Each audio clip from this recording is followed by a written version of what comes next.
Today I am going to discuss the ways how you can digitize your classroom effectively. Digitizing a classroom effectively involves leveraging technology to enhance the teaching and learning experience.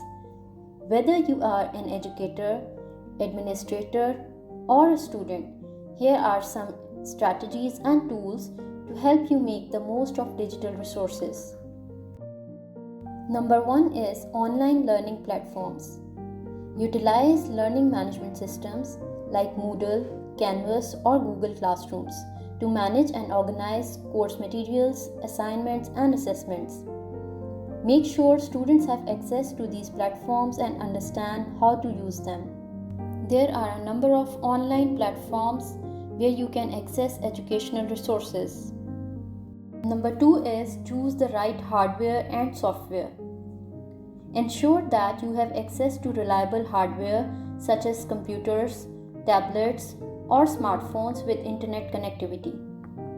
Install necessary software and apps for online learning, video conferencing, and content creation. Number 3 is interactive content. That is also very important. Create a curative, engaging digital content like videos, simulations, interactive quizzes, and multimedia presentations. 4 is live virtual classes. Use video conferencing tools like Zoom, Microsoft Teams, or Google Meet for live classes, discussions, and collaboration. Schedule regular online meetings to maintain a sense of community among students. Recorded lectures. Record your lectures and make them available online for students who may have scheduling conflicts or need to review the material. Ensure accessibility by providing closed captions and transcripts. Digital assessments.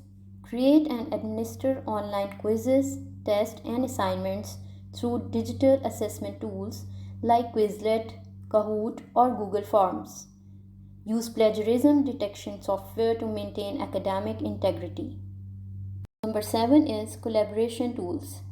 Foster group work and collaboration using tools like Google Docs, Microsoft Office, Online, or Slack. Encourage students to work on projects and assignments together virtually. Number 8 is engage with social media. Create class-specific social media groups or pages to facilitate discussions, share resources, and make announcements. Be cautious about privacy and security when using public platforms. Number 9 is feedback and communication. Provide timely feedback on assignments and assessments through digital means. Maintain open lines of communication with students via email, messaging apps, or discussion forums. Number 10 is data analytics. Use data analytics and learning analytics tools to track student progress and identify areas where students may need additional support. Adjust your teaching methods based on this data. Next is digital citizenship and online safety. Educate students about digital citizenship, online etiquettes, and online safety. Promote responsible online behavior and awareness of potential risks. Professional development. Invest in ongoing professional development for both educators and students to keep up with the latest digital tools and teaching methodologies. Accessibility. Ensure that all digital content and platforms are accessible to students with disabilities. Provide alternative formats and accommodations as needed. Number 14 is cybersecurity. Protect sensitive data and ensure the security of online platforms and accounts. Train students and staff on cybersecurity best practices. Last is feedback and adaptation. Continuously gather feedback from students and educators to refine your digital classroom strategies. Be open to adapting and improving your approach based on feedback.